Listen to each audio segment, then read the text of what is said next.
بسم اللہ الرحمن الرحیم۔ شروع اللہ کے نام سے جو بڑا مہربان نہایت رحم والا ہے۔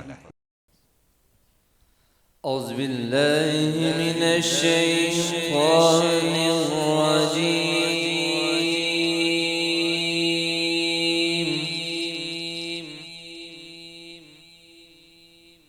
بسم اللہ الرحمن الرحیم۔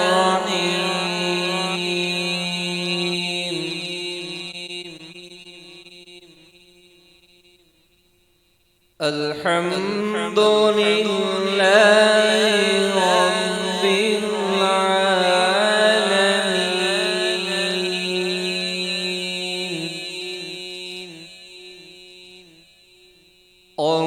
الرحمن الرحیم،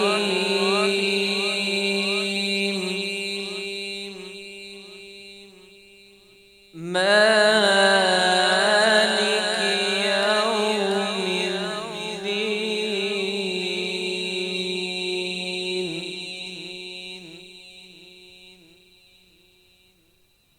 الحمد لله رب العالمين، الرحمن الرحيم، مالك يوم الدين،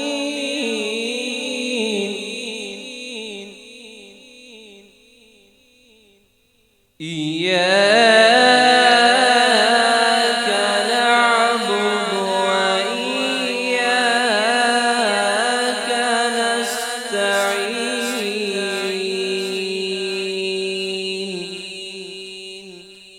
اهدنا الصراط المستقيم،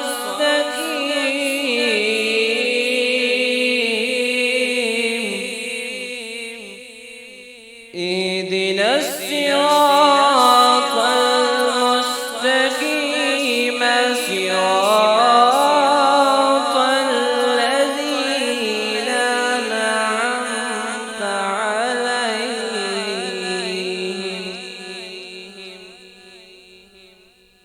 غير المغضوب عليهم ولا الضالين۔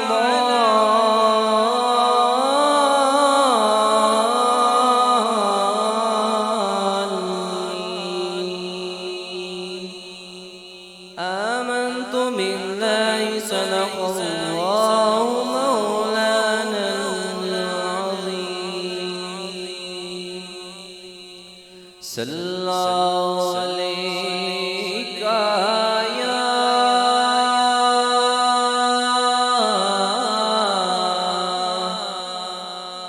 رسول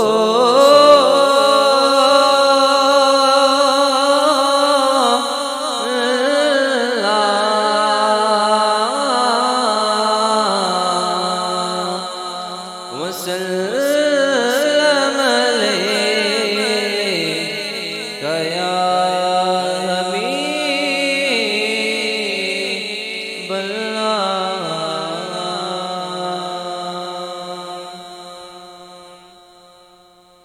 ایک میں نہیں ان پہ قربان زمانہ ہے، ایک میں نہیں ان پہ قربان زمانہ ہے، جو رب دو عالم کا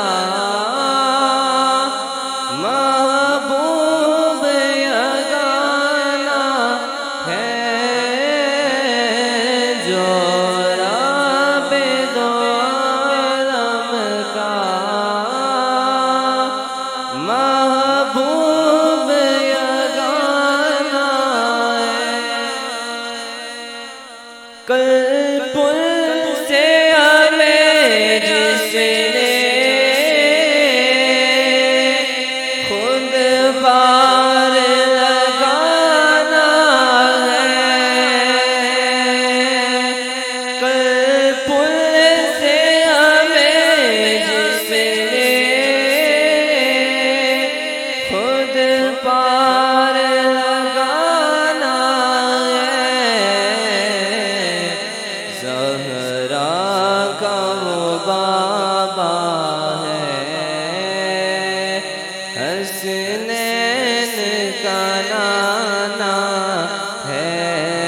محروم کرم اس کو رکھیے نصر معاشر جیسا ہے نصیر آخر ساحل تو پرانا ہے جیسا ہے نصیر آخر ساحل تو پرانا ہے کہ میں ہی نہیں ان پر قربان زمانہ ہے جو رام دو عالم کا محبوب یگانہ ہے محبوب یگانہ ہے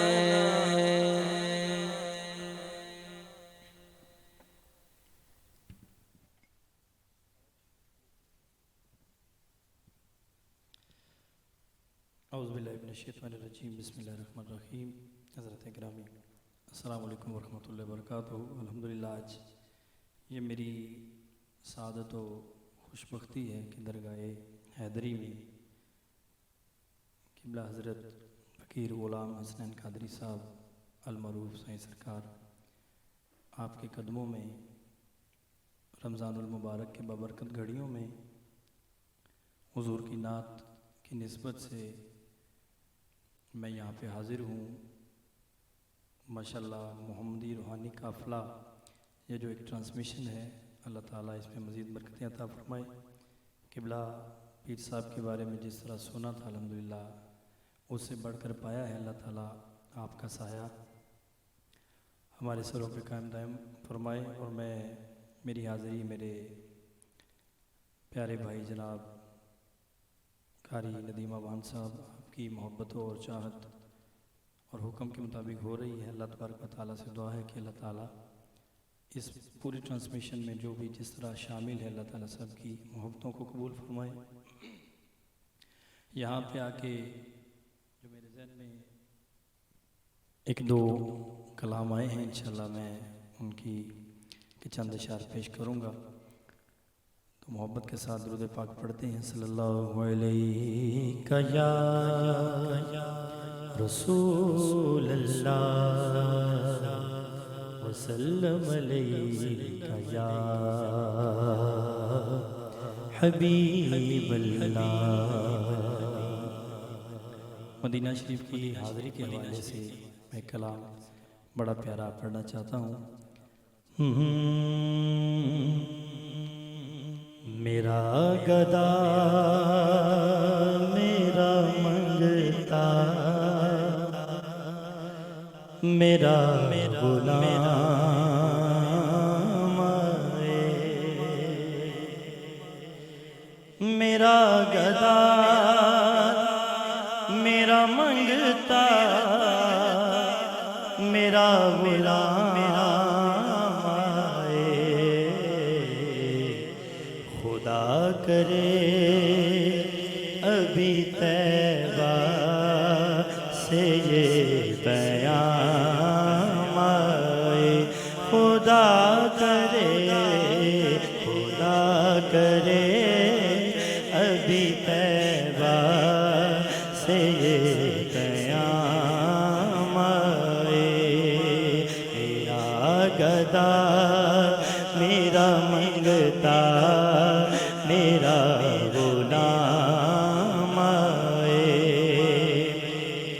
غلام زہرا ہوں میں تو علی کا نوکر ہوں، غلام زہرا ہوں میں تو علی کا نوکر ہوں، ہمیشہ پنج تنی نسبت ہی میرے کام آئے،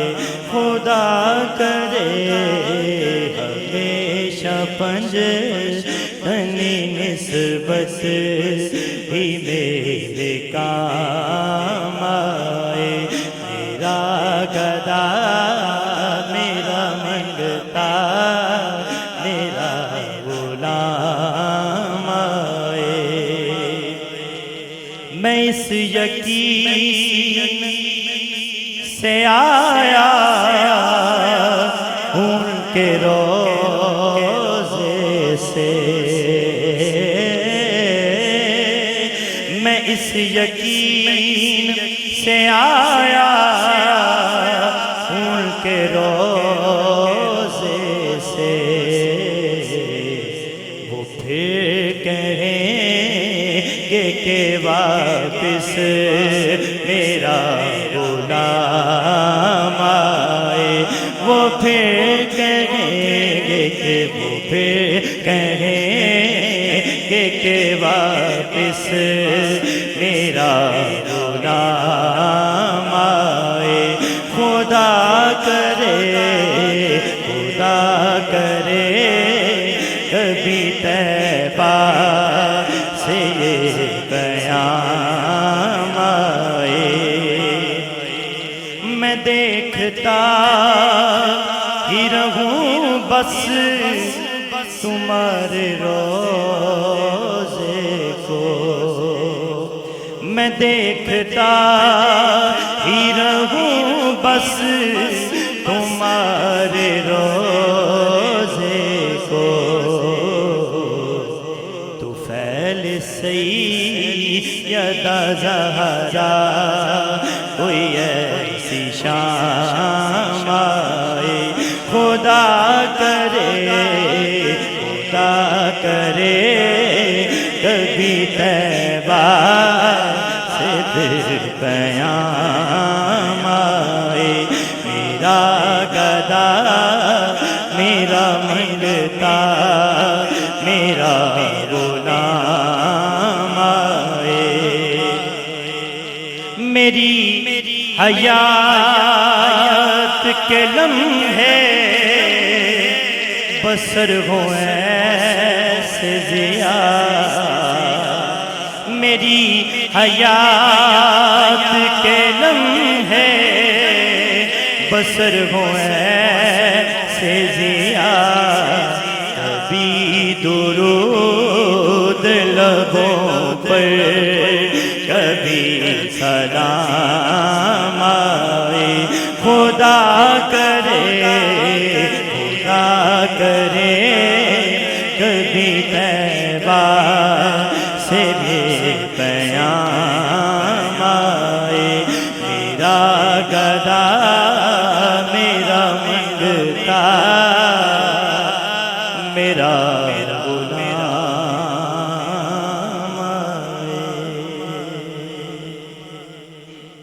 یہ انتہائی خوبصورت کلام ہے، اگر بندہ کہے کہ ساری رات یہی پڑھتا رہے تو دل میں سے کیفیت نہیں جاتی۔ دوسرا ایک کلام جو میں حضور کی بارگاہ میں میرا سب سے موسٹ فیورٹ کلام ہے، حضور کی بارگاہ میں شکرانے کے حوالے سے، اور اس کے بعد ایک منقبت آج میں اسپیشلی امام بری سرکار آپ کی وساطت سے ایک استغاثہ پیش کرنا ہے، انشاءاللہ آخر پہ وہ پیش کرتا ہوں۔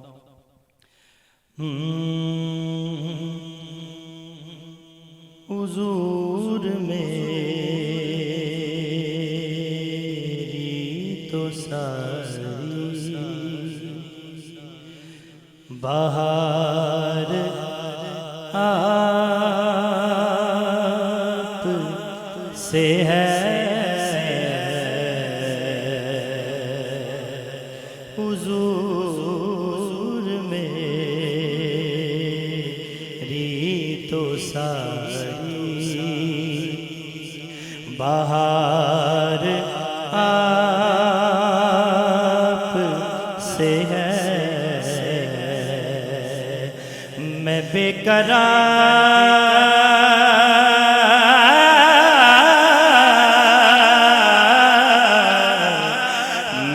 قرار ہوں، میرا قرار آپ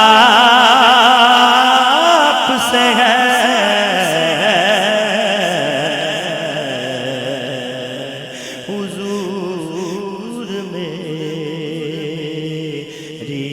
تو ساری اور کہاں وہ عرض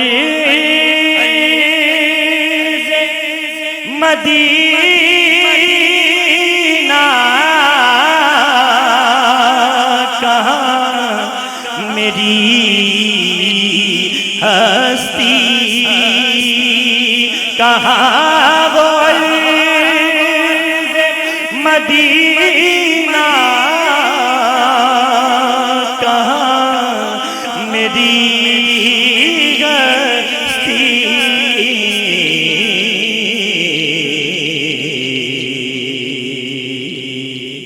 یہ حاضری کا شرف بار آپ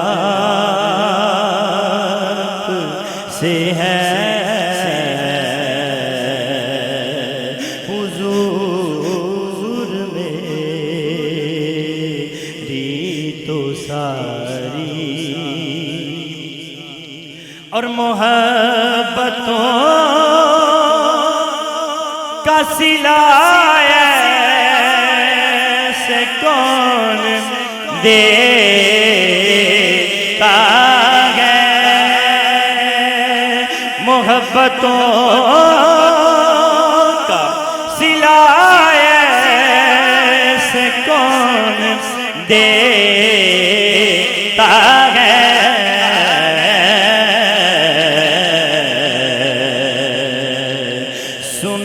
سنہری جانیوں میں یار غار آپ سے ہے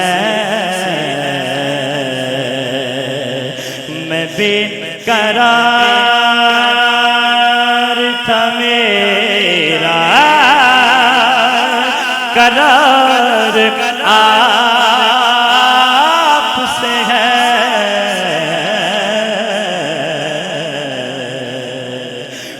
حضور میری تو ساری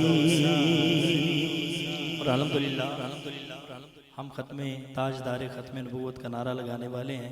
ہمارا عقیدہ کیا ہے؟ سماعت کیجئے گا کہ میں اس یقین پہ زندہ ہوں آپ زندہ ہیں میں اس یقین پہ زندہ ہوں آپ زندہ ہیں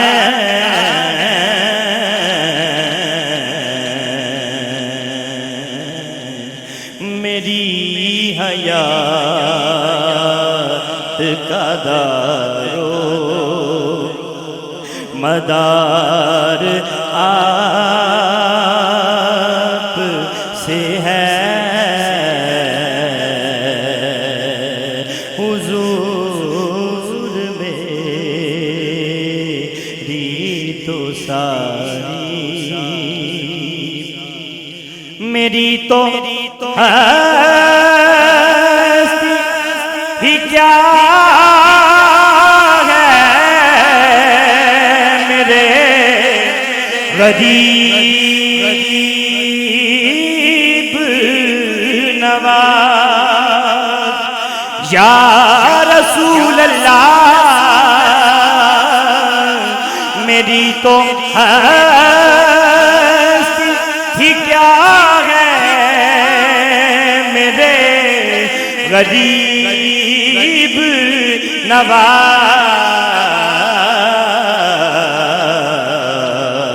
نواز جو مل رہا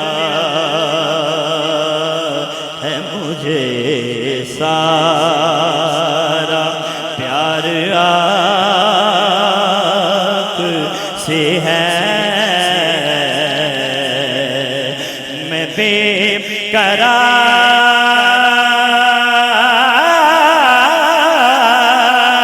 قرار میں بے قرار ہوں میرا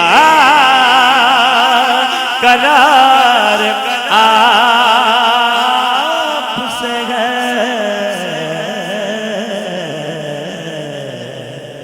حضور میری تو ساری اور حضور آپ کی یادوں میں اشک رحمت ہے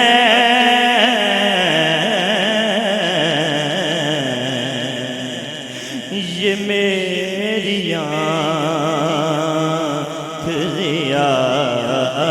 اشک بار آنکھ سے ہے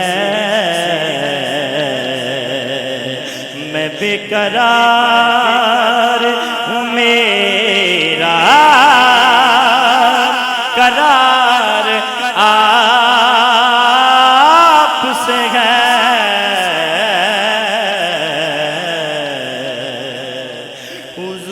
حضور میری تو ساری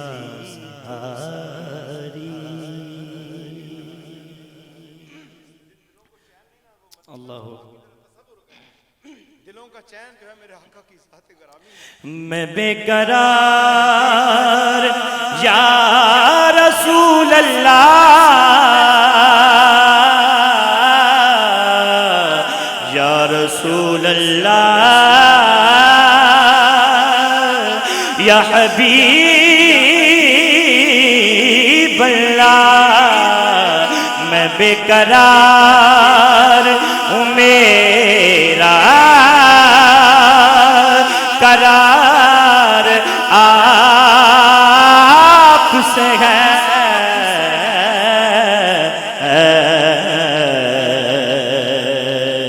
حضور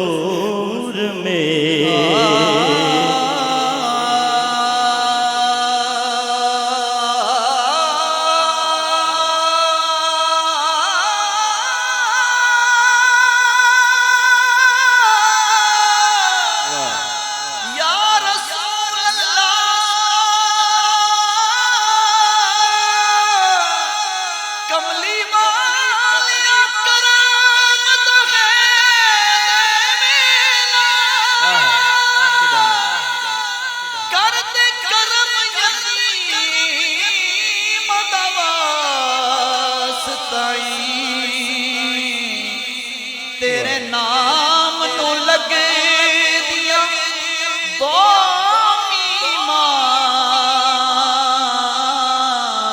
شان والیاں میماں دا واسطائی لال علی دے لاڈلے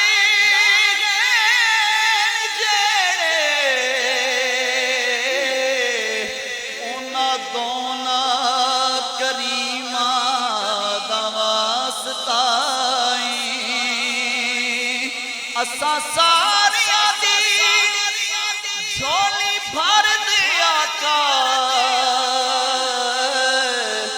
تینوں دائی حلیمہ دا واسطہ میں بے قرار ہوں میں بے قرار ہوں میرا قرار آپ سے ہے